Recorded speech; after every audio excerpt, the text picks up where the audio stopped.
tema de hoy dije, al que le quepa el ensayo, que se lo ponga. Yo lo voy a escuchar con mucho interés porque tiene que ver con la obesidad y el psicoanálisis. Y yo lo que pregunto es, ¿qué grado de relación tienen, si la tienen, y de qué manera se complementan o no estos dos temas que aparentemente no tienen nada en común o mucho? Mucho en común porque al paciente o al analizante, como le llamamos nosotros, cuando después de un tiempo ya empieza él a analizar la situación, por eso ya no es más paciente en el diván, hay que darle una solución de fondo. Los estudios han demostrado que cuando uno hace bajar de peso a una persona con un método, digamos, militar, o sea, de shock. Eso le que dice, hacen ahora que haces de cuenta que está en un campo de concentración, que bueno, no eso podés es comer, que no te podés exceder de tantas calorías y que la gente a veces tiene el famoso síndrome de abstinencia. Te digo porque yo hice el régimen de la luna, del sol, del eclipse, de la verdura, de todo. Bueno, pero eso que dice usted de shock, de 600, 700 kilocalorías, no solo no están permitidos porque son peligrosos, sino que después hacen efecto rebote. Claro, exactamente, a eso iba yo, ¿no? Pero yo hablo de las dietas normales, 1300 kilocalorías por día, usted lo mete en un sistema militar donde le dice dieta, ejercicio y demás, y la persona a lo mejor llega al objetivo, pero se ha demostrado que si no se hace un enfoque de fondo para ver por qué la persona come de más, o sea, buscar la causa, buscar el síntoma, a los 2 años, todos, el 100%, volvieron a recuperar el peso que habían perdido. Bueno, yo dejé la guía que me manda el doctor porque le voy a preguntar como un tipo que lucha desde toda la vida contra los kilos. Digo, esto de que la predisposición a la gordura se hereda, ¿es tan así? ¿Es genético? ¿O hay gente que de pronto come el triple de lo que come uno y es así? Lo genético puede llegar a influir, pero en un muy pequeño porcentaje. Lo que sí no es precisamente genético, pero sí se hereda, ya más desde el psicoanálisis, son los hábitos, ¿no? Hay una tendencia a los hábitos, a comer, y bueno, y todo lo que tiene que ver precisamente con la relación con el otro. Cuando nosotros en psicoanálisis decimos que, bueno, que la obesidad tiene mucho que ver con la relación con el otro, estamos hablando de la familia en general, del padre, de la madre. Entonces sí, tiene mucho que ver, pero no tiene tanto que ver con los genes, como con lo que se hereda a través de la voz, a través de la palabra, a través de lo que nosotros en psicoanálisis llamamos la pulsión. Por ejemplo, si una madre... Graficámelo, si una madre, ejemplo, por ejemplo. El chico, como habíamos dicho la otra vez, el chico cuando nace está dentro del lenguaje, él no habla, sino que le hablan, y entonces la significación que él le va a dar a las cosas no la va a dar él, la significación de lo que él le va a dar a todo va a venir del otro. Entonces, si por ejemplo, cada vez que el chico llora, la mamá dice, bueno, le llevo comida porque tiene hambre, la mamá está significando, y nada menos que la madre, que es la que le habla, precisamente, la mamá le está significando con la comida que todas las molestias que él siente, frío, sueño, se le calman comiendo. Se le calman comiendo, exactamente. Ahora, también los que tenemos determinada edad, que no es el concepto de la sociedad moderna hoy, actual, digo, también hubo un concepto de que el nene era sanito cuando era gordito. Sí. Vos sos mucho más joven que yo, pero tenía que ver con ese concepto. Chicos gorditos eran sinónimo de salud y hoy por hoy está comprobado que justamente la medicina no recomienda chicos gordos. Al contrario, el chico gordo es un chico con problemas de salud. Pero también no solo viene de eso, sino del concepto de imagen erótica. El hombre hace muchos siglos atrás gordo y grandote era un hombre que servía para la pelea y metía miedo al enemigo, si se quiere. Entonces la mujer al hombre lo veía... Basta con ver las imágenes del sumo, por ejemplo. Usted que sabe de cine... En la cultura oriental. Y con la mujer pasaba lo mismo. En la época del Renacimiento, si usted ve las pinturas, las mujeres tenían una cadera así de ancha. Eran porque tipo botero. El concepto de la Madonna, la madre, cuanto más hijos podía tener. Y era un concepto erótico, ¿no? De digamos, más gordo, más atractivo. Eso hoy cambió. Eso hoy cambió totalmente. ¿Cuánto incide la sociedad y la moda en la imagen hoy por hoy?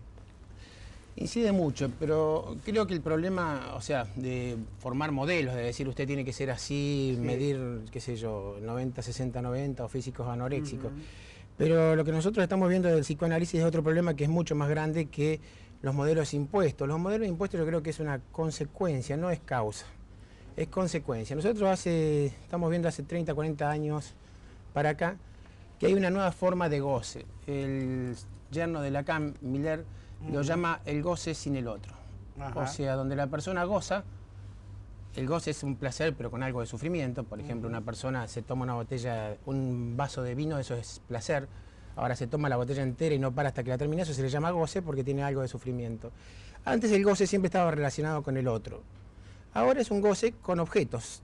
Entonces en la época del 70, 80 fue con los estupefacientes, en el 80 y el 90 con la anorexia y la bulimia, y hoy con la comida. Eso es el goce autista que se llama. Sería, sí, además del goce autista, digo, esto también traería aparejado algo de una especie de autoflagelación. Saber que si bien da un placer por algún lado, uno es consciente, en la medida en que pueda, que no le hace bien y de alguna manera está conspirando con uno mismo. Sí, por eso decimos que es pulsión de muerte. O sea, es una pulsión que lo lleva a uno al goce, lo cual es bueno, porque si no hubiera algo de goce no podríamos hacer ni un huevo frito, no saldríamos ni a la esquina a trabajar. Y eso desde lo psicoanalítico, ¿se puede trabajar, se puede abordar y con qué resultado? Porque también el tema de la ansiedad es un tema recurrente en todos aquellos excedidos en kilos. Sí, es decir, como no causa. Sí, causa porque no pueden manejar la necesidad imperiosa que los lleva a comer a cualquier hora. Eso le llamamos la pulsión en psicoanálisis, esa necesidad imperiosa. Desde el psicoanálisis la idea es que la sociedad capitalista ha hecho caer poco a poco todo lo que tiene que ver con lo simbólico. Ha caído la imagen de lo que nosotros decimos el padre. Ojo que en psicoanálisis cuando hablamos del padre, no hablamos del padre biológico con número de documento tal. Sí, sí, sí. El concepto del padre en psicoanálisis es el concepto de la ley. Bien. Y junto con el concepto del padre que se arrastró, todo lo otro, como por ejemplo el concepto del docente, el concepto del juez, ¿no? Que todo eso ayudaba a la persona a generarle límites. Y eso, un marco. Un marco que lo contenía y esos límites permitían la relación con el otro. El deseo sexual venía gracias a ese límite que se ponía. Hoy el deseo sexual quedó atrás, si uno lo compara con el romance que la persona entabla con la droga. O sea, el deseo sexual no puede competir con la luna de miel que se crea en un principio entre la persona, entre el sujeto y la droga. Luna de miel que después va a terminar, obviamente, en un momento determinado. La persona, ya sea con la droga, con el alcohol o con la comida, la persona en un principio tiene una luna de miel donde está todo bárbaro, en donde cree ilusoriamente que domina ese objeto, porque como no es un sujeto lo domina, y después ese objeto termina dominándolo a él, ¿no? A eso le llamamos, a ese cortocircuito, en donde el otro no participa, se le llama goce autista, y es la característica de nuestra época, ¿no? ¿Cómo es la relación entre quien padece obesidad y el psicoanálisis de primera? Difícil. La persona hace mucha resistencia. ¿Hay una autonegación a asumir sí, que es una problemática la que uno está transitando? Hay autonegación porque la persona en el fondo está cómoda con ese síntoma. Y aquel que no está cómodo y vive permanentemente abordando nuevos métodos para combatir, digo, ¿por qué es tan difícil combatir algo que se ha convertido en un flagelo de la sociedad moderna? Sí. Es decir, cuando uno mira a la sociedad norteamericana, que hoy por hoy lo ha tomado casi como un tema de Estado a través del Ministerio de Salud, de la famosa Ministerio de Salud norteamericano, que están hoy abordando por todas formas el hecho de que no se coman determinado tipo de comida, entre comillas, llamada chatarra o no. A mí me tocó una vez subir a un avión de esos que van desde la costa este hacia Las Vegas por muy poca plata, un fin de semana, que creo que con $60 está todo incluido. Yo creí que el avión no levantaba vuelo de la cantidad de gente de 200 kilos y 180 que iba a bordo. Y va a comer más que a jugar, porque Las Vegas se caracteriza por ser la ciudad del pecado por el juego, pero la ciudad donde comer cuesta nada, porque es la razón por la cual uno va para comer y jugar, ¿no? Yo tengo dudas que no estén cómodos con el síntoma. O sea, de una forma o de otra, el síntoma les sirve. El tema de la obesidad es un tema que da para varias charlas, enfocándolo desde el psicoanálisis. Creo que la semana próxima podemos traer casos puntuales muy paradigmáticos donde la persona come porque es una forma de mandarle un mensaje al otro, ¿no? Engordando, logra una reacción en el otro que le resulta, entre comillas, beneficiosa. No hay que confundir la demanda con el deseo. La demanda, cuando alguien dice me quiero curar o quiero bajar de peso, la demanda... ¿Cómo empieza a darse cuenta que se quiere curar? Bueno, esa es una buena pregunta. El obeso solamente se da cuenta que es obeso cuando empiezan los problemas con el real biológico. cuando lo internan por un problema cardíaco, cuando no se puede sentar, cuando el sexo no le permite tener, cuando no puede tener relaciones sexuales por la obesidad. Sí, término normal en psicoanálisis no existe, pero bueno, sí, bueno posibles. Para los ciudadanos de a pie, posibles o normales. Posibles o normales. El obeso se caracteriza por eso, porque solamente toma conciencia cuando algún problema se empieza a ver limitado.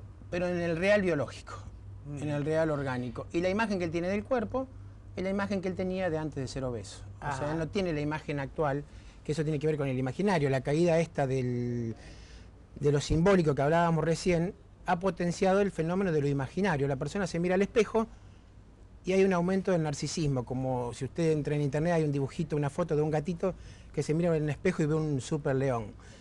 Eso es lo que se le llama el narcisismo patológico. Todos necesitamos un poco de narcisismo, porque yo le digo, no podríamos hacer ni un huevo Ahora, frito. las preguntas que nos hacemos los que lidiamos con el sobrepeso es siempre, a veces, yo lo he discutido, por ejemplo, mire de beso con Alberto Cormilló o con Ravena, que le digo, ustedes hablan desde el flaco, para entender al gordo hay que haber pasado por el lidiar con los kilos, ¿no? Exactamente. Vos das acá 3 recomendaciones, por ejemplo, anotar en un cuaderno todo lo que se come, que es una vieja receta que también te dan... Para no engañarse. Para no engañarse, comer lo menos posible fuera de casa, pero en esto yo me permito una discusión, porque digo, el que tiene el sobrepeso, lo que no quiere es excluirse de la vida social, por ejemplo. Pero puede pedir algo livianito. No, a eso voy. Yo creo que lo que hay que lograr es que se incluya el que no se abstraiga de la participación social. Pero hoy está de moda decir, es cool incluso decir, uy, a mí tráigame un pollito con ensalada y agüita mineral. Gracias a Dios eso la sociedad... Eso me parece fantástico, porque además hoy por hoy se ha estimulado que eso sea parte de los menús en la mayoría de los restaurantes. Pero digo, no incentivarlo a que salga poco de casa. Al contrario, para no sentirse aislado, yo fomento que se incluya socialmente. Claro, esto se refería... Que participe de un cóctel, que participe de una comida, poniéndose él mismo los límites. Incluso así sea una comida copiosa y que engorde, él puede comer la mitad del plato. Totalmente. Y no corre ningún riesgo de aumentar de peso. Y comer cada 3 horas sin dejar de cumplir y evitar el picoteo. Eso es primordial. El ser humano está preparado biológicamente para comer poquito y cada 3 horas como en vida salvaje. Por ejemplo, una ingesta que sería un yogur, por ejemplo. Un yogur, una fruta.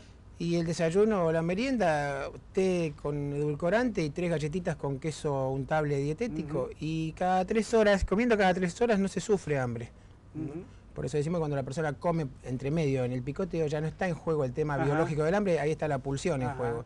Y en el picoteo, si la persona notara que cada vez que come una galletita son 20 kilocalorías, una galletita dulce 40 o 50, o una media luna 150 kilocalorías, cuando la persona tiene que comer 1300, 1400 en el día, lógicamente que el picoteo influye mucho, muchísimo. Que no nos damos cuenta, pero que influye mucho. Gerardo, Savia, hacemos un pequeño impas porque este tema creo que va a generar atractivo. Primero porque es un tema que es inherente a muchos. 40 y pico % de la población. De la población. En segunda instancia, porque esta es la época de quiebre del año donde todo el mundo ya sabe que se viene la época donde uno se tiene que sacar ropa, se tiene que destapar, y lo que no quiere es mostrar rollos, panza, ni los kilos de más que lo acompañaron el resto del año. La semana que viene continuamos con el tema. Seguimos con algunos casos puntuales donde se muestra cómo la persona come y es un síntoma donde a través de engordar y de comer le manda un mensaje al otro para mantenerlo atento, pero el trasfondo del mensaje es al otro, generalmente a la persona ligada afectivamente, pareja, madre, padre, es... Bueno, ahora con esto que tengo, igual me seguís queriendo. Ese es el mensaje de fondo inconsciente que lo lleva a probarlo al otro, ¿no? Y además vamos a tratar de incluir, no sé si estará dentro de los parámetros que vos manejás, digo, en la desprotección que a veces tiene el ciudadano común por parte del Estado, que debería tutelar cómo hacemos para vestirnos. En un país donde el modelo tiene un talle tope.